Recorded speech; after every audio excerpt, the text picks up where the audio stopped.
continuidade ao nosso programa, hoje numa conversa entre velhos amigos, Carlos Abrão, desembargador do Tribunal de Justiça de São Paulo, professor, autor de diversos livros, e temos muitos livros escritos em conjunto, porque no Simpósio de Direito Tributário eu publico um livro anual sobre os temas mais relevantes de direito tributário do ano, e Carlos Abrão tem participado de inúmeros dos nossos livros.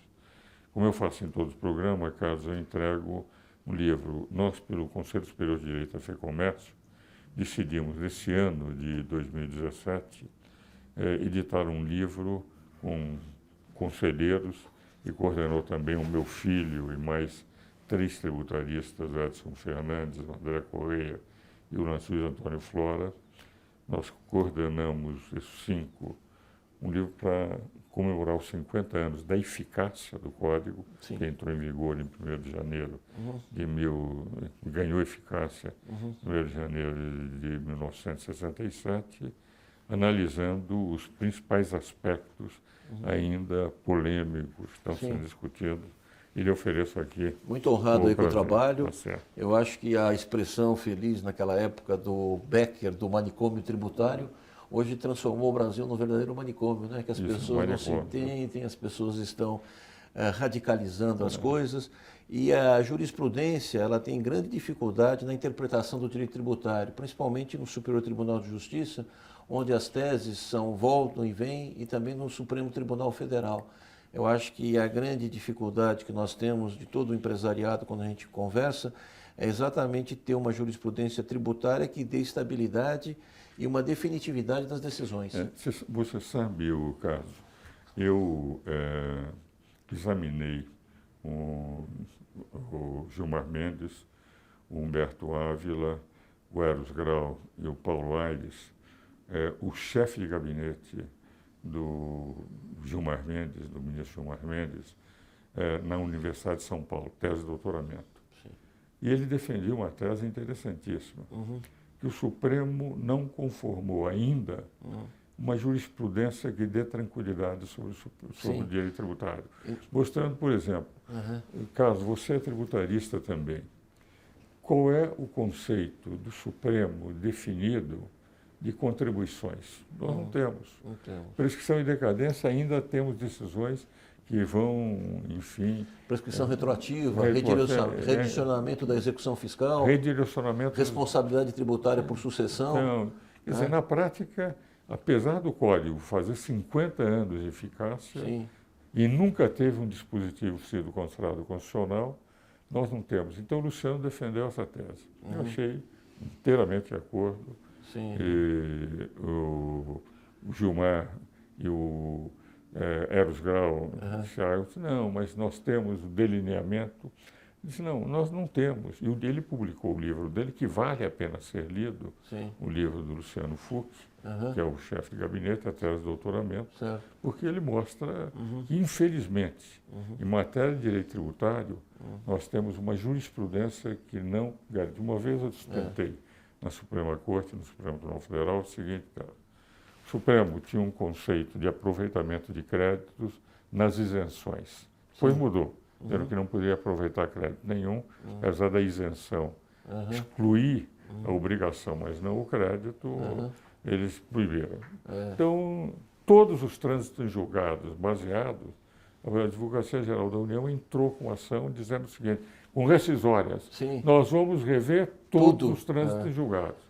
Felizmente, não tem mais coisa julgada tributária, não existe. Por 7-2, eu sustentei, nós ganhamos contra o voto do Gilmar e do ministro Teori, do ministro Gilmar e do ministro Teori, dizendo que aí o trânsito em julgado teria que prevalecer como um princípio maior e não poderia haver uma reformulação. Esse volume de serviço é principalmente causado pela irracionalidade tributária que nós temos. O manicômio que você fala. Se nós tivéssemos 3 a 5 tributos, tudo estaria resolvido, como também se tivéssemos de 3 a 5 partidos políticos.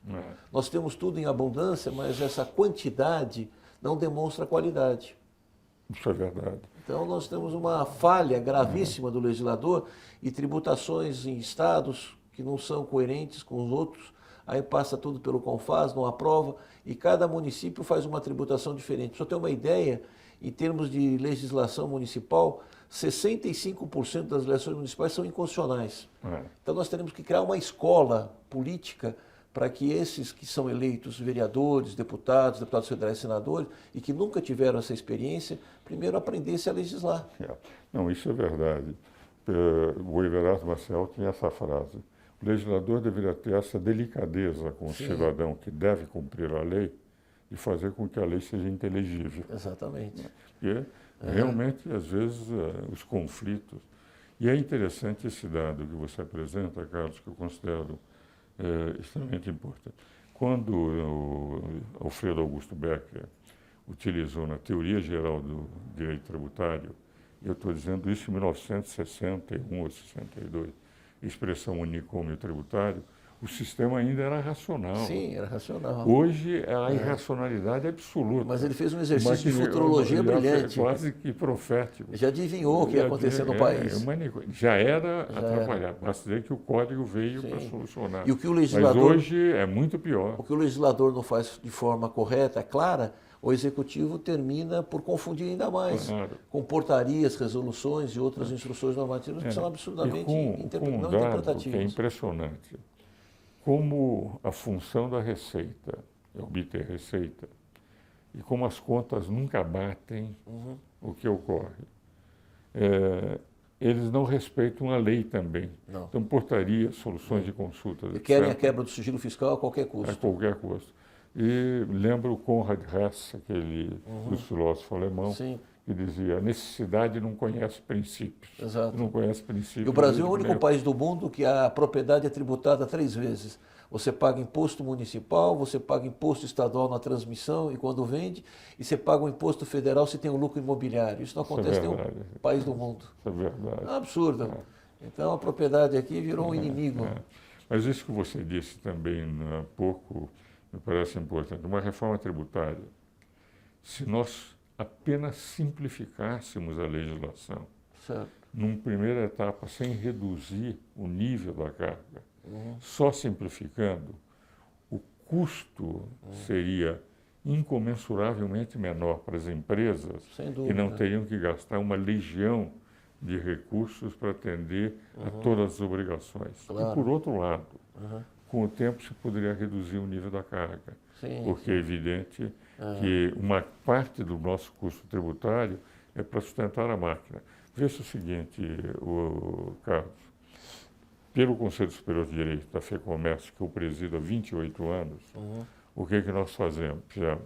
Mandamos fazer um exame para essa alteração eventual do Código Comercial que o Fábio olhou, e mandamos uma delegação para fora consultar diversos países europeus, latino-americanos. Quando chegamos na Colômbia, a nossa delegação, Fernando Passos na direção, na Colômbia eles foram saber quanto tempo durava para abrir uma empresa. 11 horas. Eles ficaram perguntando como é que os senhores fazem 11 horas. Lá no São Paulo demora 1 mês, 2 meses. 56 dias no Brasil, mais ou menos, em São Paulo. Dias. Nos Estados Unidos, 24 horas. 24 horas. Lá na Colômbia, mais do que nos Estados Unidos, é 11 horas. 11 horas. O que ocorre? Eles, pura e simplesmente, você quer abrir uma empresa, você põe todos os seus dados, contribuinte, identidade, etc., capital, sua declaração de imposto de renda, e manda por computador para... Eles só examinam se aqueles dados são corretos. Pronto. Eles, aqui no Brasil, o número de funcionários que você é obrigado a manter para fazer todas as verificações, certidões negativas, pode, não tem, tem que ter autorização consultável, mantém-se uma legião de funcionários que custam recursos tremendos para o Estado, demora a vida do contribuinte, dificulta a vida do investimento e grande parte termina com vocês no judiciário, tendo que ser discutido para saber se aquilo é legal ou não é legal. Para que se tenha uma ideia, 90% das empresas que vão à recuperação judicial ou chegam ao estado falimentar apresentam altíssima dívida tributária. Eu já na década de 90 tinha escrito um artigo dizendo que o problema do Brasil não era a insolvência societária ou empresarial, e sim a insolvência tributária. Porque o Brasil hoje tributa 34%, 35% do seu PIB. É impossível conviver as empresas com um PIB desse tamanho, um tamanho absolutamente irracional. Contra 24% dos Estados Unidos, contra e a economia teve uma contração forte e o governo não reduziu a carga tributária, ao contrário, elevou. Exatamente. Meu caro, nós estamos terminando o programa. Eu gostaria, vi que você me trouxe um livro. Trouxe uma obra para o senhor aí, uma obra clássica do mestre cearense Fran Martins. Nós inauguramos também um trabalho homenageando o centenário de nascimento dele em 2016. Essa obra é uma obra clássica e já está na 40ª edição. E foi revista, atualizada e ampliada Exatamente. por você. Queria dizer, no final do programa, meus caros telespectadores, eu era muito amigo também do pai de Carlos Henrique Abrão, que é meu coautor com muitas obras, que foi titular da Universidade de São Paulo, Nelson Abrão. E esse livro de Fran Martins também era um grande amigo meu, aos 82 anos, muitos dos meus amigos já se foram. Inclusive, escrevi para a biografia dele, fiz os meus depoimentos. E Fran Martins foi também, como pai de Carlos Abrão, um grande comercialista. Meu caro Carlos, quero agradecer muitíssimo a sua participação no programa, o livro que você me oferece, e sugerindo até aos telespectadores advogados que vale a pena adquirir, porque é uma obra clássica. Eu agradeço a presença e digo que o Brasil hoje, o problema não é tanto normativo, o problema hoje do Brasil é comportamental. O Brasil precisa se conscientizar que a sociedade necessita de uma harmonia e interesses democráticos, mas em torno de um bem comum, de um interesse coletivo. E radicalização não leva a nada. Nós precisamos, que nem na França, centro, mas com crescimento e responsabilidade. Agradeço muito e estou plenamente de acordo. Senhores telespectadores, espero-os novamente no próximo domingo.